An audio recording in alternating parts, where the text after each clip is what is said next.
इस देश में झूठ का साम्राज्य है।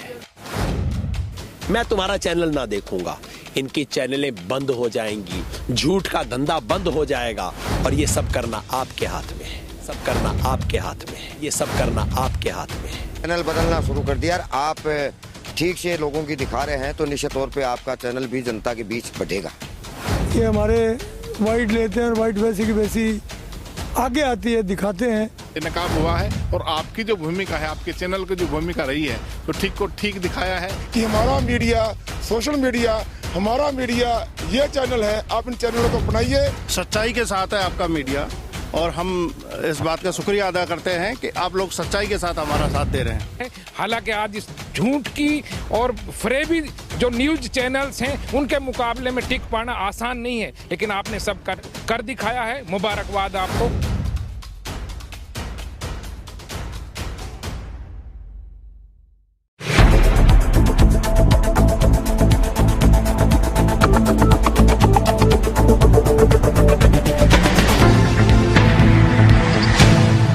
नमस्कार, स्वागत है आपका स्टेट न्यूज बुलेटिन में। मैं हूं आपके साथ अदिति। चलिए खबरों पर जाने से पहले नजर डाल लेते हैं हेडलाइंस पर।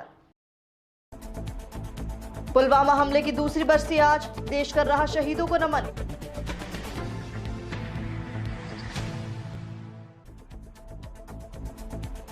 राजस्थान में ट्रैक्टर चलाकर सभा स्थल पहुंचे राहुल गांधी, पीएम पर साधा निशाना।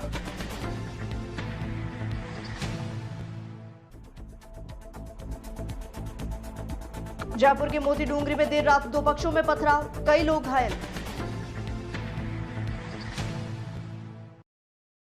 अब खबरें विस्तार से। आज पुलवामा आतंकी हमले की दूसरी बरसी है। जब कश्मीर के पुलवामा में 2019 आतंकियों ने सीआरपीएफ के काफिले हमला किया था। हमले में 40 सीआरपीएफ जवान शहीद हो गए थे। देश भर में आज शहीदों को नमन किया जा रहा है। 4 फरवरी 2019 को हुई इस आतंकी घटना के 2 बरस बीत चुके हैं, लेकिन उस घटना के जख्म आज तक हरे हैं। पुलवामा जिले से जैश ए मोहम्मद के एक आतंकवादी ने विस्फोटकों से लदे वाहन से सीआरपीएफ जवानों की बस को टक्कर मार दी थी।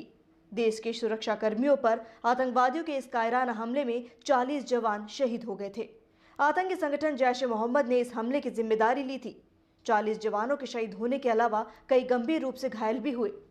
भारत ने इस हमले के बाद मुंहतोड़ जवाब दिया था और पाक अधिकृत कश्मीर के अंतर्गत बालाकोट में आतंकी शिविरों पर एयर स्ट्राइक की थी और आज पूरा देश इन शहीदों को श्रद्धांजलि दे रहा है।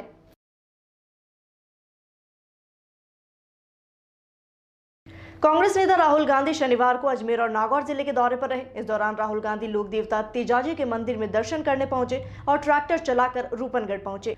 रूपनगढ़ पहुंचने से पहले राहुल गांधी खुद ट्रैक्टर चलाकर सभा स्थल तक पहुंचे। इस दौरान ट्रैक्टर पर उनके साथ ही मुख्यमंत्री अशोक गहलोत और गोविंद सिंह डोटासरा रहे। इसके बाद हुई सभा में उन्होंने ट्रैक्टर नुमा मंच पर खड़े होकर अपना संबोधन दिया।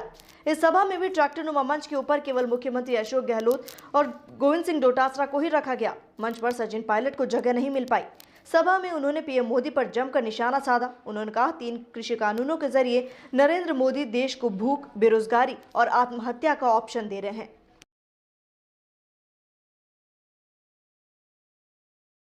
वहीं राजधानी जयपुर में मोती डूंगरी थाना इलाके में नायला हाउस के पास शनिवार देर रात 2 पक्षों के बीच किसी बात को लेकर विवाद हो गया। मामूली कहासुनी को लेकर दोनों पक्षों में पथराव हुआ और दोनों पक्षों में कई लोग घायल हो गए। पथराव से कई गाड़ियों के शीशे टूटे और कई लोग घायल हो गए। पथराव की सूचना मिलने पर मोती डूंगरी थाना पुलिस सहित 4 थानों की पुलिस मौके पर पहुंची। मामले की जानकारी मिलते ही पुलिस के आला अधिकारी मौके पर पहुंचे और घटनास्थल का जायजा लिया। मौके पर भारी पुलिस बल तैनात किया गया है। पुलिस ने स्थिति को संभाला और दोनों पक्षों के लोगों से समझाई कर इलाके में शांति कायम की। शांति व्यवस्था बिगाड़ने और पथराव कर वाहनों को क्षतिग्रस्त करने पर पुलिस ने दोनों पक्षों के करीब 1 दर्जन लोगों को हिरासत में लिया। पथराव की सूचना पर स्थानीय विधायक रफीक खान भी मौके पर पहुंचे और मामले की जानकारी ली। विधायक ने स्थानीय लोगों से बातचीत कर शांति व्यवस्था बनाए रखने की अपील की। मौके पर हालात अब काबू में आ गए हैं। हालांकि कई वाहन क्षतिग्रस्त होने से काफी नुकसान हुआ। वहीं additional police commissioner law and order Rahul Prakash भी मौके पर पहुंचे और घटनास्थल का मौका मुआयना किया।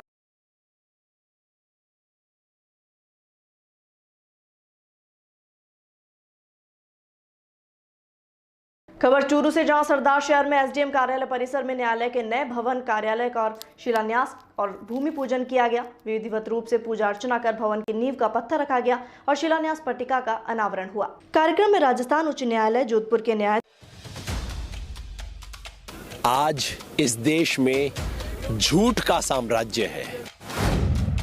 मैं तुम्हारा चैनल ना देखूंगा, इनकी चैनलें बंद हो जाएंगी, झूठ का धंधा बंद हो जाएगा और ये सब करना आपके हाथ में है। सब करना आपके हाथ में है। ये सब करना आपके हाथ में है। चैनल बदलना शुरू कर दिया। आप ठीक से लोगों की दिखा रहे हैं तो निश्चित तौर पे आपका चैनल भी जनता के बीच बढ़ेगा। ये हमारे वाइट लेते हैं और वाइट वैसी की वैसी आगे आती है, दिखाते हैं। ये नकाब हुआ है और आपकी जो भूमिका है, आपके चैनल की जो भूमिका रही है, तो ठीक को ठीक दिखाया है कि हमारा मीडिया, सोशल मीडिया, हमारा मीडिया ये चैनल है। आप इन चैनलों को अपनाइए। सच्चाई के साथ है आपका मीडिया और हम इस बात का शुक्रिया अदा करते हैं कि आप लोग सच्चाई के साथ हमारा साथ दे रहे हैं। हालांकि आज इस झूठ की और फरेबी जो न्यूज चैनल्स हैं उनके मुकाबले में टिक पाना आसान नहीं है, लेकिन आपने सब कर दिखाया है। मुबारकबाद आपको।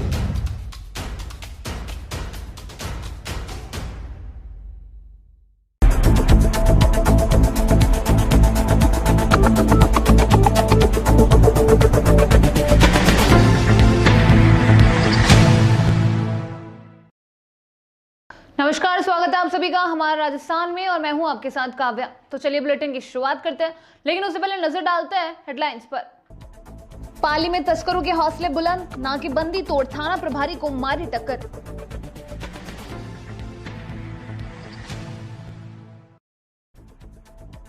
जैसलमेर में दूसरे बर्ड फेयर की हुई शुरुआत, प्रवासी पक्षियों की जाएगी जानकारी।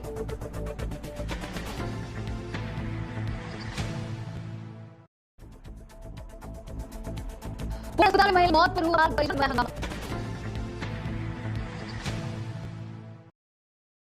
और अब खबरें विस्तार से।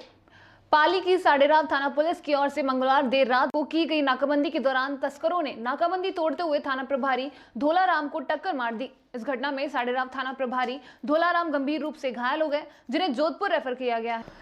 इस घटना के बाद पाली पुलिस ने जिले भर में सभी रास्तों पर अलर्ट घोषित कर दिया, लेकिन टक्कर मारने वाले तस्करों का कोई सुराग नहीं मिल पाया। इसके बाद पुलिस के उच्च अधिकारी भी मौके पर पहुंचे और घटना का जायजा लिया।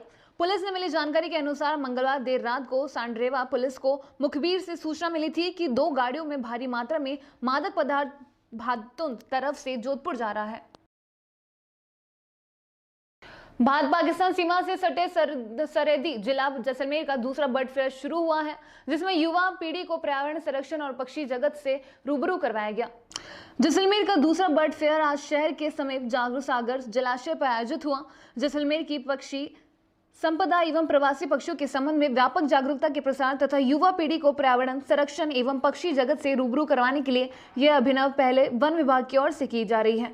बर्ड फेयर का आयोजन जिले के विभिन्न जलाशयों पर किया जा रहा है। उप वन संरक्षण DNP कपित चंद्रवाल ने जानकारी दी। इनको बधाई देना चाहूँगा, वन विभाग वाले अधिकारी और जितने भी वॉलंटियर्स हैं, कि दूसरी बार इन्होंने लगातार, पिछली बार जब पहली बार हुआ तो मुझे लगा कि ये यहीं एंड ना हो जाए, लेकिन कोविड होने के बाद भी थोड़ा डिले ज़रूर हुआ है, लेकिन हुआ है। और आज अच्छी खासी गैदरिंग है और बच्चों में उत्साह भी है। पिछली साल की तुलना में इस बार हमें यहाँ पर 2-3 साइटिंग एकदम नई हुई है, जो जैसलमेर में कभी नहीं हुए। उसमें तीनों beaten, yellow beaten, cinnamon beaten और लिटिल बीटन, तीनों बीटन की साइटिंग गजरूप सागर में है। तो ये अपने आप में एक मिरेकल है जैसलमेर के लिए। ये शो करता है कि अपने यहाँ का एनवायरनमेंट कितना हेल्दी है, ठीक है ना। आने वाले दिनों में और भी बहुत सारी चीज़ें यहाँ देखने को मिलेगी। और नई पीढ़ी जो आपके यहाँ सामने खड़े हैं, ये सब लोग अपने इंटरेस्ट से यहाँ पर आए हैं। इनको बुलाया कि ज़बरदस्ती कोई ला नहीं गई है। कल एक शॉर्ट नोटिस पे बच्चों को कहा था, आज अपने आप आए, तो ये अच्छी बात है। देखिए, बर्ड फेयर जो हमने लास्ट ईयर जैसलमेर में स्टार्ट किया था पहली बार, इसका ये द्वितीय संस्करण हम इस पार कर रहे हैं। और क्योंकि थोड़ा सा कोविड की वजह से थोड़ा इस बार हम इस कार्यक्रम को लेट आयोजन कर पाएँ। और ज़िले में इस वर्ष हमने 13 जलाशय चयनित किए हैं जहाँ पर पक्षी संपदा हमारी अच्छी है, जहाँ पे हमारे जो प्रवासी पक्षी हैं वो भी आते हैं, जलीय पक्षी वो भी आते हैं। तो उन 13 स्थानों पर हम एक साथ आज गणना कर रहे हैं। और इस गणना से हमको जैसलमेर की जो जैव विविधता है, विशेषकर जलीय पक्षियों के संबंध में, उसके बारे में हमें अच्छी जानकारी प्राप्त होगी। और एक रिकॉर्ड हम क्रिएट कर रहे हैं, जैसे लास्ट ईयर हमने स्टार्ट किया था, कि जैसलमेर के सभी जलाशय हैं, इनका संरक्षण कितना महत्वपूर्ण है और ये हमारे प्रकृति के लिए कितना बड़ा योगदान दे रहे हैं। इसी एक्सरसाइज में आज हम ये बर्ड फेयर का आयोजन कर रहे हैं गजरूप सागर तालाब पर। इसके साथ अपना जसीरी तालाब है, जैसलमेर का गड़ीसर है, ब्रह्मसर का तालाब है। इस प्रकार के 13 जलाशय हमने चयनित किए हैं जहाँ पर आज एक साथ पक्षी गणना की जा रही है। खबर जैसलमेर के पोखरण से, जहां राजकीय अस्पताल में उस समय हंगामा मच गया जब एक महिला ने उपचार के दौरान दम तोड़ दिया। परिजनों ने अस्पताल प्रशासन पर लापरवाही व उपचार में ढिलाई बरतने का आरोप लगाकर जमकर हंगामा किया। हंगामे की खबर मिलते ही पोखरण पुलिस थाना अधिकारी माणक राम बिश्नोई, मोटाराम चौधरी भारी पुलिस जाब्ते के साथ अस्पताल परिसर पहुंचे तथा परिजनों से समझाइश की। जानकारी के अनुसार पोखरण शहर की एक महिला मेहरुत्रिसा पत्नी म्यांजी आज सुबह स्वास्थ्य ठीक नहीं होने के चलते चिकित्सक प्रकाश चौधरी के निवास पर दिखाने गई थी। वहीं चिकित्सक प्रकाश चौधरी ने उसे तत्काल अस्पताल में भर्ती होने के लिए भेजा, लेकिन कुछ ही देर बाद महिला की हालत और बिगड़ गई तथा उसकी अस्पताल में ही मौत हो गई। वहीं परिजनों ने मौत होते ही हंगामा मचा दिया व आरोप लगाया कि चिकित्सकों ने उसका ठीक तरीके से उपचार नहीं किया, जिसके चलते उसकी मौत हो गई। वहीं परिजन अस्पताल में धरने पर बैठ गए और जोर जोर से नारेबाजी करने लगे। जानकारी मिलते ही पोखरण सीओ मोटाराम चौधरी व थाना अधिकारी मांडक राम अस्पताल पहुंचे व महिला के परिजनों का आरोप है कि उनके साथ ये पहली बार नहीं हुआ है, ये लगातार दूसरी बार हुआ है, जिसको लेकर उसमें जबरदस्त आक्रोश है। उन्होंने कहा कि अस्पताल प्रशासन की लापरवाही के चलते, चिकित्सक की लापरवाही के चलते उनके खिलाफ सख्त से सख्त कार्रवाई की मांग की। जब तक कार्रवाई नहीं होगी तब तक शव उठाने से इनकार कर दिया।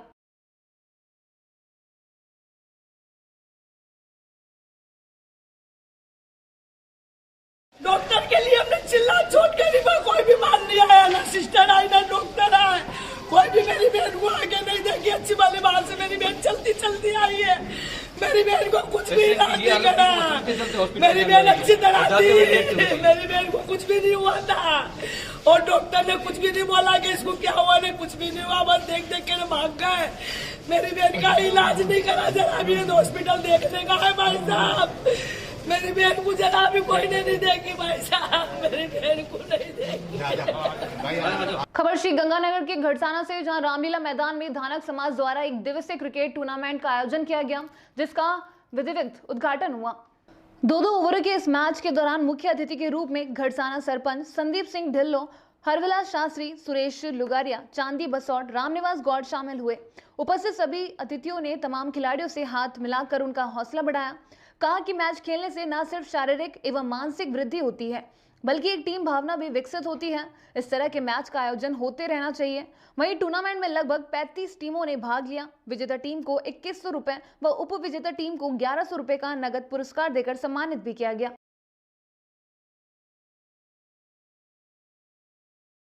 कहना चाहूँगा कि धानक समाज का तीसरा क्रिकेट टूर्नामेंट है। मेरे युवा साथियों ने बड़ी मेहनत की इस टूर्नामेंट के लिए।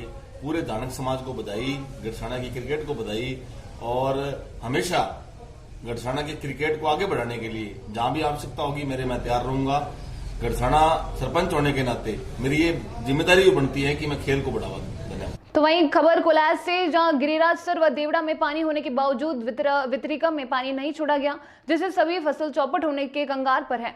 आक्रोशित किसानों ने अधिशासी अभियंता कार्यालय और D-931 का घेराव किया। किसानों की मांग है कि हमेशा कोलायत व देवड़ा वितरिका में पानी चलने के बाद गिरिराजसर वितरिका में पानी छोड़ दिया जाता है, लेकिन इस बार गिरिराजसर वितरिका में कोलायत व देवड़ा वितरिका दोनों में पानी चलने के 5 दिन बाद भी और इतने दिन होने के बावजूद गिरिराजसर वितरिका में पानी नहीं छोड़ा गया। गिरिराजसर वितरिका की बारी होने के बावजूद पानी किसी दूसरे नहर में चलाया जा रहा है, जो कि किसानों के साथ अन्याय है। भारतीय किसान संघ कोलायत के तहसील मंत्री खेतपाल गोविंद सर ने रोष जताते हुए बताया कि अपनी आंखों के सामने फसल नष्ट होते देख किसान आत्महत्या करने पर मजबूर हो जाएगा।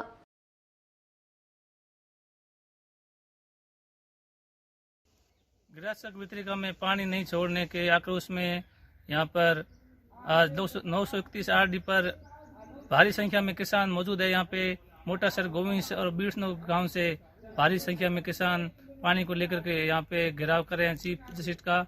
और यहाँ पे भारी संख्या में किसान हैं। उनकी मांग है कि हमेशा कोलायत वितरिका और देवड़ा वितरिका में पानी छोड़ने के बाद गिरिराजसर वितरिका का पानी छोड़ दिया जाता है, लेकिन इस बार काफ़ी देरी हो चुकी है और किसान अपनी आंखों के सामने फसल नष्ट होती देख करके आत्महत्या करने पर मजबूर हो रहा है। इसलिए नहर विभाग से अनुरोध है कि जल्द से जल्द पानी छोड़े और फसल को बचाया जाए, नहीं तो किसान मरने पे आतुर हो जाएगा। जय हिंद, जय भारत। तो वहीं भीलवाड़ा में IAM के बैनर तले मिक्सोपैथी के विरोध में चिकित्सकों ने वाहन रैली निकाली। रैली राजीव गांधी ऑडिटोरियम स्थित मोदी ग्राउंड शुरू होकर महात्मा गांधी चिकित्सालय पहुंची। इस दौरान चिकित्सकों ने तख्तियां लेकर अपना विरोध भी दर्ज करवाया। इसके बाद उन्होंने चिकित्सा व लैब परिसर में धरना भी दिया। रैली में सचिव डॉक्टर महेश गर्ग और उपाध्यक्ष डॉक्टर नरेश पोरवा सहित कई वरिष्ठ चिकित्सक भी मौजूद रहे। आईएमए भीलवाड़ा के जिलाध्यक्ष दुष्यंत शर्मा ने कहा कि सरकार ने जो मिक्सोपैथी और आयुष चिकित्सकों को 56 तरह की विभिन्न सर्जरी की अनुमति दे दी है, उसका आईएम लगातार विरोध करता जा रहा है। ये नियम मरीजों के लिए भी अत्यंत हानिकारक होगा। इसके विरोध में आज हमने रैली निकालकर धरना दे रहे हैं।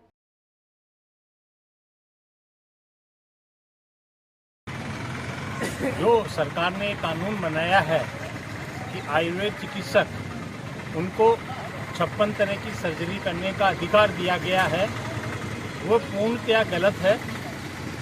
क्या कोई व्यक्ति 2 साल की ट्रेनिंग करके विभिन्न प्रकार के ऑपरेशन कर सकता है?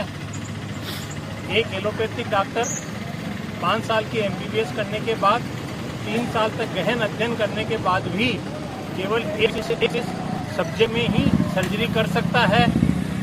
ऐसा क्या वो पढ़ लेंगे कि 2 साल में वो सभी तरह की सर्जरी कर पाएंगे? इससे जनता के साथ स्वास्थ्य सेवाओं में बहुत बड़ा खिलवाड़ होगा। हम हमारी पैथी को बचाने के साथ साथ जनता के स्वास्थ्य की गुणवत्ता को बरकरार रखने के लिए ये आंदोलन कर रहे हैं। राष्ट्रीय स्तर पर आईएमए ने 1 तारीख से 14 तारीख तक धरना व प्रदर्शन का कार्यक्रम रखा गया था। इसके तहत हम भीलवाड़ा आईएमए के सभी सदस्य आज हमने साइकिल रैली निकाली है और 12:15 से 4:30 बजे तक सीएमएचओ ऑफिस के बाहर इस मिक्सोपैथी के विरुद्ध हम धरना देंगे। खबर भीलवाड़ा से, जहां मॉडलिंग करने वाले 6 वर्ष के बालक ने अपनी पहली सैलरी राम मंदिर निर्माण निधि में दी। 2100 रुपए की राशि भीलवाड़ा के हरिसेवा धाम में सौंपी गई। देश भर में राम जन्मभूमि निर्माण के लिए राशि संग्रहित की जा रही है, जिसमें लोग अपनी आस्था से सहयोग कर रहे हैं। मॉडलिंग करने वाले 6 वर्ष के बालक ने अपनी पहली सैलरी से राम मंदिर निर्माण निधि में 2100 रुपए भीलवाड़ा के हरिसेवा धाम में सौंपे। भीलवाड़ा शहर के आरसी व्यवसाय कॉलोनी में रहने वाला अमित पालीवाल के पुत्र केवल्य पालीवाल ने अक्षय कुमार की फिल्म बच्चन पांडे की शूटिंग के बाद इसको पारितोषिक मिला था। निधि प्रदान करने वाले केवल्य पालीवाल ने कहा कि उसने फिल्मिंग की शूटिंग में मॉडलिंग की थी, जिसके कारण पारितोषिक मिला था। 2-3 दिन पहले जब वह अपनी नानी सरोज पराशर के साथ टीवी देख रहा था तो उसमें राम मंदिर के बारे में बताया जा रहा था। इस पर नानी से पूछा तो उन्होंने बताया कि यह मंदिर निर्माण आमजन द्वारा दिए गए निधि से बनाया जाएगा। इस पर जब बच्चे को ये रुपए मिले तो राम मंदिर निर्माण के लिए 2100 रुपए प्रदान किए गए।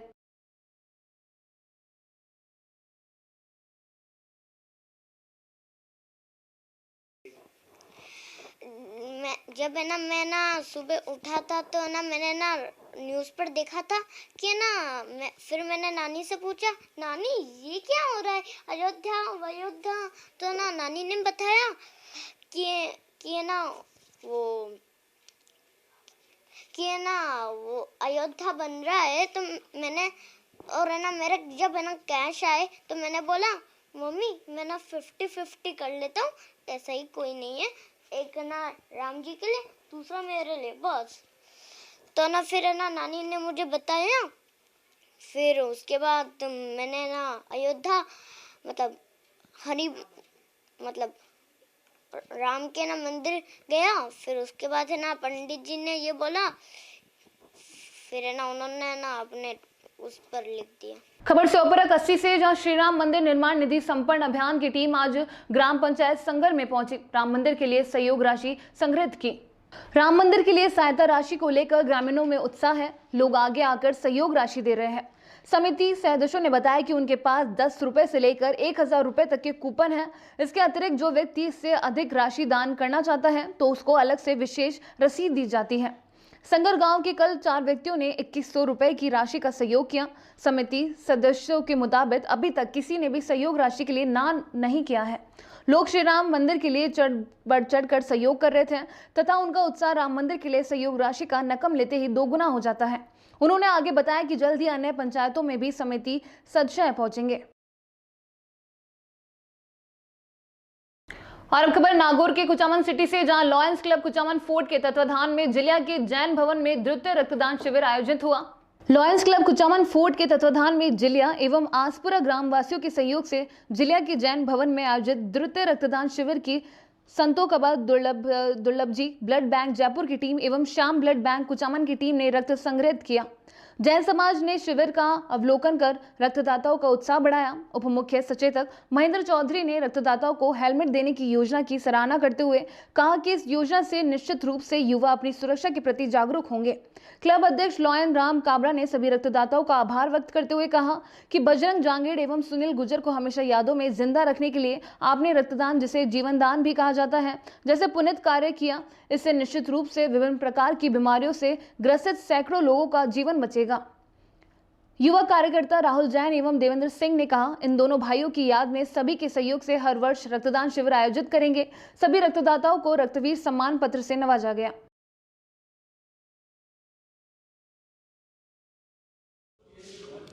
आज हमारी ग्राम पंचायत जिलिया में ब्लड कैंप रखा गया है। ये ब्लड कैंप उनकी याद में है जो 2 बंदे सड़क दुर्घटना में उनकी मौत हो गई थी। एक तो जैसे बजरंग जांगीड़ और सुनील गुर्जर। बजरंग जांगीड़ जिलिया से हैं, सुनील गुर्जर आसपुरा से हैं। उनकी याद में पिछली बार भी ब्लड कैंप रखा गया था। जिलिया का इतना अच्छा सहयोग रहा, आसपुरा का इतना अच्छा सहयोग रहा, 271 यूनिट डोनेट किया गया था। अब की बार भी इतनी कोशिश रहेगी और इनको ब्लड देने वाले को बहुत बहुत धन्यवाद। और जो हमारे ये सेवा दे रहे हैं लॉयंस क्लब कुचामन चिट्टी फोर्ट द्वारा, उनको भी बहुत बहुत धन्यवाद ग्राम पंचायत जिलिया की तरफ से। बजरंग जी जांगीड़ एवं सुनील जी गुर्जर की यादों को हमेशा जिंदा रखने के लिए गांव जिलिया एवं आसपुरा के युवा साथियों ने जो रक्तदान, जिसे महादान भी कहा गया, जिस जीवनदान भी कहा गया, ऐसा पुनीत कार्य आज किया जिससे निश्चित रूप से सैकड़ों बीमारियों से पीड़ित सैकड़ों लोगों का जीवन बचेगा। और मैं इसके लिए युवा साथी जिलिया एवं आसपुरा के सभी युवा साथियों का बहुत बहुत आभार व्यक्त करता हूँ और ईश्वर से कामना करता हूँ कि इनका स्वास्थ्य अच्छा रखे। यहाँ पे रक्तदाताओं को सड़क सुरक्षा के लिए हेलमेट भी वितरित किए जा रहे हैं, साथ में इनको रक्तवीर सम्मान पत्र से नवाजा जा रहा है। ये उनकी याद में दूसरा रक्तदान शिविर है। ये पिछला रक्तदान शिविर लॉयंस क्लब कुचामन फोर्ट की तत्वाधान में आयोजित किया गया, यह भी लॉयंस क्लब कुचामन फोर्ट के तत्वाधान में आयोजित किया जा रहा है। इसके लिए लॉयंस क्लब कुचामन फोर्ट की टीम की ओर से सभी युवा साथियों को बहुत बहुत साधुवाद और सभी रक्तवीरों को सैल्यूट। और अब खबर चूरू के सरदार शहर से, जहां नाबालिग छात्रा के दुष्कर्म का मामला सामने आया है। देर रात तहसील के एक गांव में स्कूल से अपने खेत में स्थित धानी जा रही छात्रा के दुष्कर्म का मामला पुलिस थाने में दर्ज हुआ। दुष्कर्म मामले में पुलिस ने त्वरित कार्रवाई, एक नाबालिग को निरुद्ध किया गया तो एक आरोपी को गिरफ्तार कर लिया है। डीएसपी नारायण ने बताया कि देर रात 14 वर्षीय नाबालिग छात्र द्वारा मामला दर्ज करवाया गया था कि 8 फरवरी को वह स्कूल से अपने घर जा रही थी। इसी बीच बोलेरो में सवार 2 लोग आए और उसे गाड़ी में बैठाकर बंदूक की नोक पर बारी बारी से उसके साथ दुष्कर्म किया और वीडियो भी बनाया और किसी को बताने पर वीडियो वायरल करने व जान से मारने की धमकी दी और मुबासर गाँव में एक धारणी के आगे छोड़कर चले गए। छात्रा इतने दिन तक सहमी रही और अपनी बड़ी बहन के बार बार पूछे जाने पर कल घटना के बारे में बताया, जिसके बाद परिजनों ने पुलिस थाने में मामला दर्ज करवाया, जिस पर पुलिस ने त्वरित कार्रवाई करते हुए आरोपियों को गिरफ्तार कर लिया। नारायण का कहना है कि गिरफ्तार एक आरोपी नाबालिग छात्र से शिनाख्त करवाकर आगे की कार्रवाई की जाएगी। इस संबंध में थाना पर परिजनों द्वारा आज एक रिपोर्ट दी गई है। दिनांक 8/1/2021 की घटना बताई गई है। बच्ची स्कूल से घर जा रही थी, रास्ते में उसको बच्ची का अपहरण करके 3 लड़के ले गए गाड़ी में डाल करके और उसको गैंगरेप करके और दूसरे गांव में ले जा करके छोड़ देना बताते हैं। इस संबंध में श्रीमान सीओ साहब नारायण जी द्वारा अनुसंधान किया जा रहा है। जैसी भी स्थिति होगी अग्रिम कार्रवाई श्रीमान सीओ साहब द्वारा की जा रही है। कल शाम की घटना है। ग्रामीण और परिजन एक नाबालिग की दुष्कर्म की घटना के संबंध में थाने में मुकदमा दर्ज करवाया है। 14 साल की बच्ची का मामला था। उसके बाद में पुलिस एक्टिव हुई। पुलिस ने सर्च अभियान चलाया। जो शख्स हुआ और जो जिनके नाम बताए जा रहे थे उनका सर्च की गई तो इसमें 2 आरोपी सामने आए। एक नाबालिग है जिसको निरुद्ध कर लिया गया, दूसरा एक बालिग है 28-29 साल का, तो उसको गिरफ्तार कर लिया गया है। तो आगे के अनुसंधान कार्य अभी जारी है। सड़क सुरक्षा माह के तहत भीलवाड़ा के चित्रकूट धाम में 3 दिवसीय मेले का आयोजन 15 फरवरी से किया जाएगा। मेले में सड़क सुरक्षा से संबंधित प्रदर्शनी के साथ ही कई तरह के स्टॉल भी लगाए जाएंगे। इसके साथ ही इस दौरान कई सांस्कृतिक कार्यक्रम का आयोजन किए जाएंगे। जिला परिवहन अधिकारी डॉक्टर वीरेंद्र सिंह राठौर ने कहा कि सड़क सुरक्षा माह के अंतिम दिन 15 फरवरी से 18 फरवरी तक सड़क सुरक्षा मेले का आयोजन किया जा रहा है, जिसमें कई आकर्षक झांकियां लगाकर लोगों को नियमों के बारे में जानकारी दी जाएगी। इसके साथ ही सड़क सुरक्षा पर बनाए गए गीतों पर आकाशवाणी और दूरदर्शन के कलाकारों द्वारा मंच पर प्रस्तुति भी दी जाएगी। एसडीएम ओम प्रभा ने कहा कि इस मेले के माध्यम में आमजन तक सड़क सुरक्षा के नियमों को पहुंचाना हमारा मुख्य ध्येय है, जिसके वे अपने साथ ही अपने परिवार की जीवन रक्षा भी कर सकें।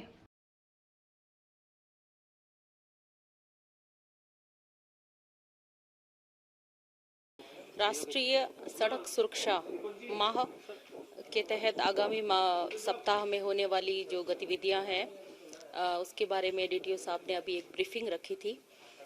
इसमें कुछ प्रतियोगिताएं भी है और विभिन्न कार्यक्रम हैं और इन सब का अल्टीमेट एम ये है कि जनमानस तक, हर व्यक्ति तक सड़क सुरक्षा और अवेयरनेस आईसी के बारे में पता चले और वो इसका अपने दैनिक जीवन में प्रयोग करे। और उम्मीद करती हूँ कि आपके माध्यम से एक सकारात्मक मैसेज सभी को जाएगा। जो लोग इस प्रोग्राम में शामिल नहीं होंगे वो भी अपने घर में बैठ के भी इस चीज़ से लाभान्वित हो सकते हैं। 18 जनवरी से 17 फरवरी तक जो राष्ट्रीय सड़क सुरक्षा माह मनाया जा रहा है, उसी क्रम में 3 दिवसीय सड़क सुरक्षा मेला आयोजित किया जा रहा है। सड़क सुरक्षा मेले में की जाने वाली गतिविधियां, अलग अलग स्टेक होल्डर्स किनकी क्या भूमिका रहेगी, उसके बारे में आज एक चर्चा की गई और डीटीओ साहब ने जो एक डिटेल्ड प्रोग्राम बना रखा है वो सभी के साथ में साझा किया गया, सुझाव आमंत्रित किए गए और अलग अलग स्टेक होल्डर्स की क्या क्या भूमिका रहेगी वो बड़े विस्तार से बताया गया। और इस पूरे प्रोग्राम को देखते हुए मैं आश्वस्त हूँ कि एक अच्छा कार्यक्रम रहेगा और जो लोगों में सड़क सुरक्षा के प्रति जागरूकता पैदा करना, जो इस संपूर्ण कार्यक्रम का, इस संपूर्ण माह का उद्देश्य है, वो पूरा। राष्ट्रीय सड़क सुरक्षा माह के अंतिम 3 दिन 15 से 17 फरवरी के बीच में एक सड़क सुरक्षा मेले का आयोजन किया जा रहा है। इस मेले के जो मुख्य आकर्षण, उसमें 9 तरह की गतिविधियां होगी। सड़क सुरक्षा पे हमने काफी गीत बना रखे हैं। उन गीतों पर आकाशवाणी दूरदर्शन के कलाकारों द्वारा प्रदर्शन होगा। नृत्य प्रतियोगिता की भी रखी, भाषण प्रतियोगिता भी इस दौरान रखी। सड़क सुरक्षा पे कुछ आकृतियां बनाई, मतलब यानी पोस्टर बना के वहाँ प्रदर्शनी लगेगी। कुछ 2 व्हीलर 4 व्हीलर के जो सेफ्टी डिवाइसेज उनका प्रदर्शन होगा। उसके अलावा रंगोली प्रतियोगिता है। वहाँ पर हम सड़क सुरक्षा अग्रदूतों का प्रशिक्षण का भी कार्यक्रम रखा है। उसमें जो भी लोग भाग लेंगे उनको आधी कीमत में हेलमेट मिलेगा। इसके अलावा वहाँ पर पूरे 2 दिन 3 दिन तक जो है सड़क सुरक्षा की जो 9 तरह की गतिविधियां आयोजित होगी। इन गतिविधियों में जो प्रथम द्वितीय तृतीय आने वालों को समापन के दिन जो है सम्मानित किया जाएगा। और पूरे जिले में जो हमारी हर दिन की जो प्रतियोगिताएं थी उनमें जिन्होंने प्रथम द्वितीय स्थान प्राप्त किया उनको भी हम सम्मानित करेंगे। ये मेला एक अलग प्रकार का मेला है और मेन इसका उद्देश्य जो है सड़क सुरक्षा के प्रति जागरूकता लाना है। संगीत के माध्यम से, भाषण के माध्यम से, गीत के माध्यम से, कविता का भी, काव्य पाठ भी होगा। और इसके लिए हमने सभी अलग अलग जगह मीडिया के पार्टनर बनाए हैं और स्वयंसेवी संस्थाओं का भी सहयोग है। और नगर परिषद, पुलिस विभाग, परिवहन विभाग और हमारा जो है चिकित्सा विभाग सहित सभी विभाग मिलकर और सारे हितधारकों के साथ ये कार्य। और इसी के साथ ही हमारा राजस्थान में बस इतना ही। देश और दुनिया की तमाम खबरों के लिए देखते रहिए डीपीके न्यूज।